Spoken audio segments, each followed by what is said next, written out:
Hi Aries, it's Denise from Divine Soul Astrology. Today I'm here to discuss the Scorpio full moon. It's happening on May 1st and it is at 10:23 a.m. local time. I'm here on the West Coast in California. So it will be at 8:45 Universal Time. I beg your pardon. That will be at 5:23 Universal Time. So check for your correct time for wherever you are at, all right? So the full moon in Scorpio, the full Scorpio is the ruler of Scorpio is Mars, and that is also your ruler. So you're going to be feeling the full moon, definitely. And we're calling this the flower moon and the flower moon because, we are in spring. At least here in, I believe that is the meaning, right? Because we definitely are in spring. And spring, yeah, and spring does come along in kind of Mars season. That's very interesting there, right? But, nonetheless, it's going to be deeply transformative as Scorpio is concerned with transformation and depth and intensity. So the full moon will illuminate what lies beneath and will push us to be emotionally honest, right? We're going to be able to see things that are underneath that have been hidden from us. I mean, they may be secrets, right, from people, other people, but it's usually within. Scorpio rules the psyche. Yes, it does. So, we're going to be able to see beneath the veil. Yeah. And the full moon will help us release old wounds to embrace regeneration and transformation. The full moon, it will encourage us to balance material comfort with emotional depth. And why is that? Because material comfort is where the sun is sitting. Sorry, you guys. The sun is in Taurus, and when we have the opposition with the full moon, there's always meanings from, both sides. So it's really asking to bring those energies together. And that's why we are calling the full moon encourages us to balance, to bring balance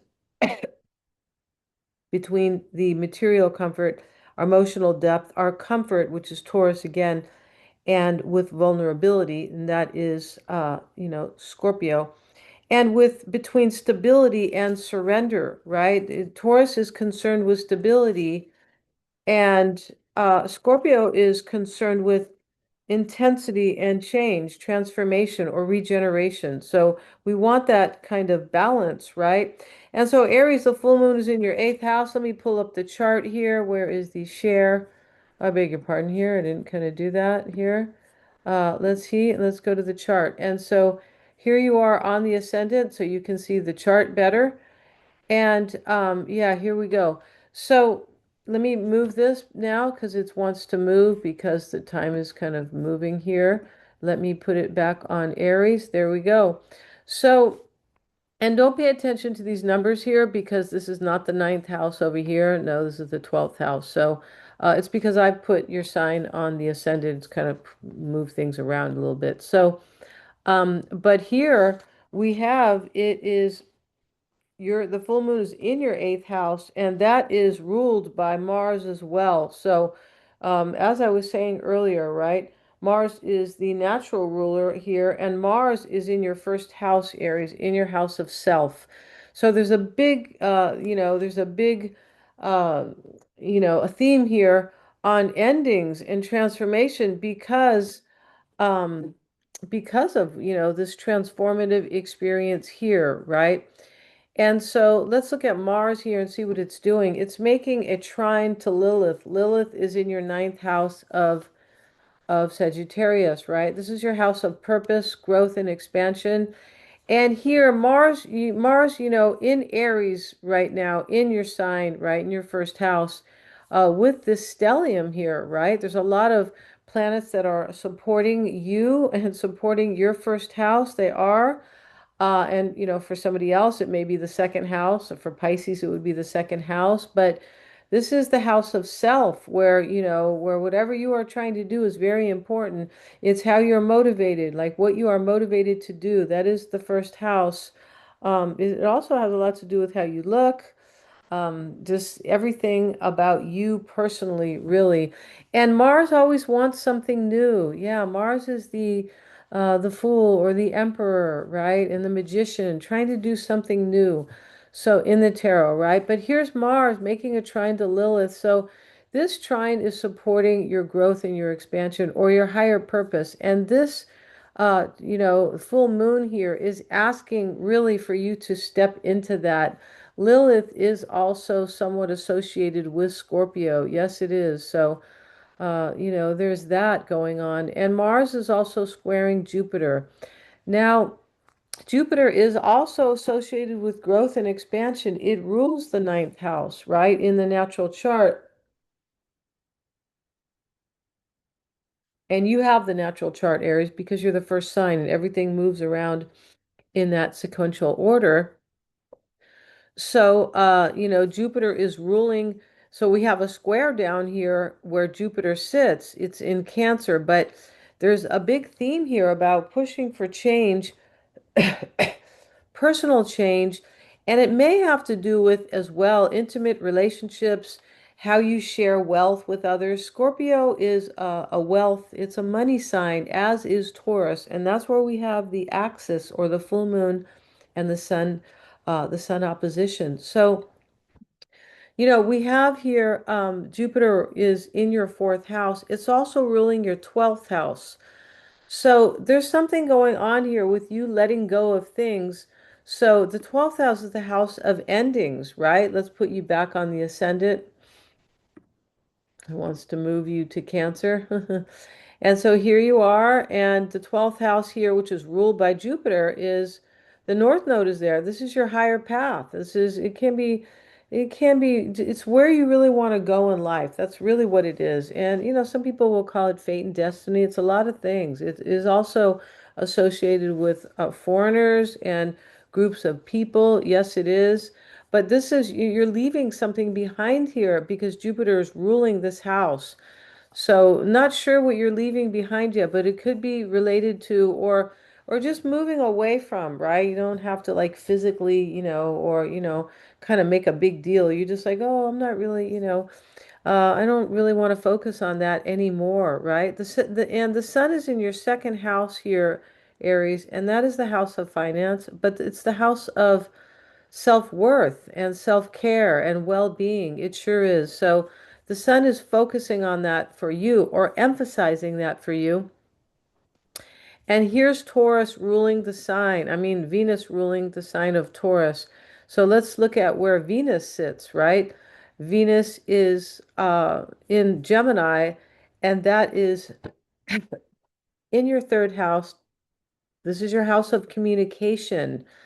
Maybe there is something that, there's something there, right? This is your house of communication. And the way you process information, the way you think, it's also about your goals, your plans, whatever you're learning, and, your decisions as well, and your willpower. Your siblings, extended family are also related to the third house and short distance trips. Yes, and the local community, whatever is familiar. And so Venus is here and it's asking you to leave like behind the familiar. It sure is because Venus is squaring the South Node. That is the past and the familiar. And so we can only learn from it and move forward. We can't stay there, right? And that is also, on this axis with your North Node here in Pisces, telling you to kind of trust your intuition, trust your dreams, because it's in Pisces and in your 12th house. Leave stuff behind so you can get on your higher path. All right. That's what it's saying. Venus also over here, which is in Gemini, Venus is also ruling your seventh house of relationships. But it's not only that. Venus is the seventh house is, I mean, it can be any type of partnership, business, right? That's the seventh house of business partnerships as well. It's also a place where we create harmony in our or balance in our life. That's really important. And Jupiter, the sun is in the second house of well-being, and and Jupiter, Mars is squaring Jupiter in the house of emotional needs. So there's something here that you have to do that is good for you. And the Scorpio full moon is going to illuminate that for you. Let's see what else I may have for you. Um, we talked about, yeah, and also Pluto is associated with death and rebirth. and transformation, right? It's in your 11th house of future aspirations.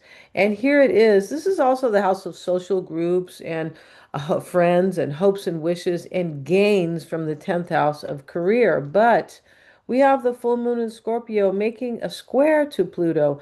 Pluto, right? And so this from the 8th to the 11th, this is, the 8th house of change and, transformation to your 11th house of the future, really.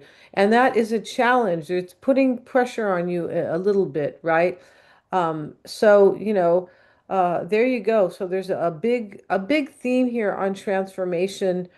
There sure is for you. And these themes that I've really been talking about, right? And, Venus is also supporting here.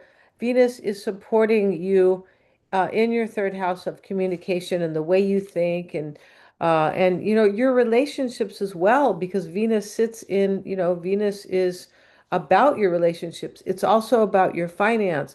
So maybe there is something here too that there's something that needs to change with your relationship to finance as well. It's ruling the second house where the sun is opposed, in that opposition to the moon. Maybe your relationship, the way you think about money could be, um, but it is definitely, asking you to kind of take care of yourself, in some way, because here's the sun in the second house of self-worth, right? It can be saying this can be about taking care of your relationships as well. Scorpio, the full moon sits in this eighth house of intimate relationships and also, seeing beneath the veil and just shared wealth and things like that, which is joint finances. Shared wealth is, it's kind of it can be anything, inheritance or taxes. It can also be maybe, there's something about your taxes right now because the full moon in the eighth house, right? Could be showing you that there. And this is in your house of finance here. But the sun, right? But there's something here that wants you to kind of use a different perspective on something. Yeah, because this is your third house of thinking and your thoughts. And here is Mercury. It's in a loose conjunction with Mars, but it's still there in your sign, right? Mercury wants you to figure out kind of what to do because it's on the side of very loose conjunction, but that's okay because it's close to, it's still there with Mars, and Mercury is telling you what you like to analyze. What do you want? Like, or what do you, it's like your thoughts about what you want to do, Aries, because of Mars here. Mars is always about doing, right? It's a cardinal sign. It's a fire sign. Boom, I'm doing this kind of, right? So, fire is passionate. It's also action and movement, right? It's a faster, fire is a faster element, right? We know because fire burns very quickly, right? So, Saturn is there. All these planets are supporting your first house, which is very good, right? And so the full moon is supporting you as well because it's supporting you, but it's showing you something. It's ruled by your Mars. And so we also have Saturn here. Saturn is likely asking you to think about things for the long term, or it is telling you that you're going to need discipline here with whatever you're doing, right? That is in a conjunction with your Mars. So it's saying, be serious and be committed. Believe in your dreams. Here's Mercury, not Mercury, but here is, Neptune. Neptune is the spirituality in our dreams and our visions, right? Our intuition. And Neptune is saying, trust in that. Yeah, Neptune is the older, or the modern, rather, not the older, the modern ruler here for Pisces, and that's where your North Node is. So it's saying that don't get caught up in kind of confusion or and that's why Mercury is here to help you, right? The brains of the situation, but don't get caught up in like doubting yourself. Aries doesn't usually doubt themselves because it's the first cardinal sign. Cardinals mean, I take new thing, I initiate, right? And you're the first sign of initiation. Yeah, you are. So, go with that. Trust yourself during the change, during the transformation. All right. And I hope you have enjoyed my content. Thank you so much. And for watching, please like, share, and subscribe. It is helping me to get to the 1,000 subs I need. If you want a reading with me, about your own chart, right? Because in your own chart, these planets and these aspects, will be in your houses according to your own natal chart, right? Right now, we're doing mundane astrology, which is, it can definitely resonate, but your own chart will really show you, it will really help you and empower you, right? And I'm approaching the chart from a very transformative. And I'm just showing you everything that has happened to you. Your chart is what has happened to you, and your chart gives you in your life when you were born. That's your rising sign, right? Your family and all this kind of stuff. It is very personal. It is. But the chart also gives you the tools to really just like leave behind any little hindering thing, right? Any little thing that kind of has been bothering you, or even big things. Yeah. So it's very fascinating in that regard, and it is very empowering when you have awareness. You can move through your life much better. Yeah. And so thank you so much for joining me here today, Aries, and I'll see you in the next video.